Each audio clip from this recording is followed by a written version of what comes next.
Compte en commun nos longues pratiques de sport et nos soirées intenses d'études. On voit ici quelques exemples de produits consommés lors de ces activités. Vous le savez sûrement déjà, mais ces boissons ont des effets très nuisibles sur la santé.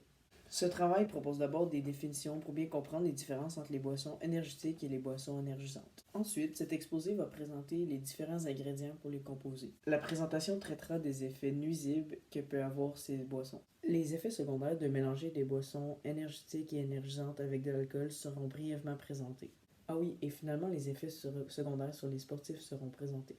Les boissons énergétiques, aussi connues sous le nom de boissons pour les sportifs, ne servent pas à donner de l'énergie, mais bien à refaire les réserves de glycogène et remplacer l'eau perdue en sudation. Une boisson énergisante, c'est une boisson qui est faite pour donner un boost à son consommateur en utilisant des ingrédients qui sont faits pour Les stimuler. principaux ingrédients des boissons énergétiques sont le sucre, les glucides, le potassium, le sodium, le magnésium et les électrolytes. Les glucides sont bons après un gros entraînement car elles nous permettent de refaire le plein de glycogène, ce qui nous permet de reprendre notre énergie rapidement. Selon le diagramme, une boisson énergétique comme Gatorade contiendrait 6,4 g de sucre par 100 ml. Les boissons énergisantes contiennent beaucoup d'ingrédients que peu de personnes ne connaissent. Avec moi, j'ai une liste qui contient les ingrédients principaux dans les boissons énergisantes. Mais les plus fréquents sont le sucre, la caféine, la taurine, la guarana, le ginseng. Il n'y a pas beaucoup d'effets secondaires sur la santé quant à la boisson énergétique, mais il y en a tout de même quelques-uns. Selon Healthline, la consommation régulière de cette boisson énergétique, sans faire d'exercice, pourrait mener à l'obésité à long terme. En raison de la forte concentration des glucides dans les boissons énergétiques, cela pourrait causer la carie dentaire. La consommation élevée de sodium pourrait mener à l'augmentation de la pression sanguine à long terme. Pour bien comprendre les effets négatifs, on voit ici une toile d'araignée. Une est exposée à la caféine et une est normale. On voit une très grande différence dans la toile. La plupart du monde consomme des boissons énergisantes sans même savoir les effets secondaires. Mais en même temps, je les blâme pas parce que la plupart des compagnies, quand ils font des pubs, ça a rapport avec le marketing.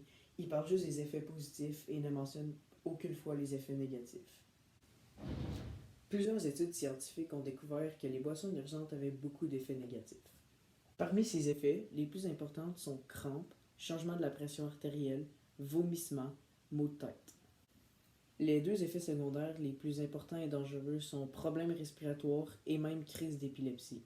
J'ai trouvé cette image qui montre très bien les effets secondaires. Il y en a certains que j'ai pas mentionnés dans la vidéo. Lors d'un lendemain de veille, d'une gastro ou d'une diarrhée, certains pensent qu'il est préférable de boire une boisson énergétique afin de se rétablir ou de se réhydrater. Sur le site du gouvernement du Québec, il est préférable de privilégier les liquides contenant plus de minéraux et moins de sucre afin de se réhydrater, comme Pédialyte et Gastrolyte. On est quand même trop jeune pour aller dans des bars ou boire de l'alcool régulièrement, mais certains d'entre vous ont peut-être déjà vu dans un film quelqu'un commander une Red Bull avec une vodka. C'est une boisson très populaire parmi les adultes, mais je suis sûr que les consommateurs arrêteraient d'en prendre ou même limiteraient leur consommation s'ils entendraient les vrais effets négatifs sur cette boisson. Peut-être que ces boissons peuvent être bons au goût, mais les effets secondaires sont bien pires. Le mélange de la caféine avec l'alcool peut entraîner une sévère dépendance. Même si vous arrêtez d'en consommer, vous allez avoir des maux de tête et des vomissements. Les sportifs utilisent principalement les boissons énergétiques pour se réhydrater et récupérer après un grand effort physique.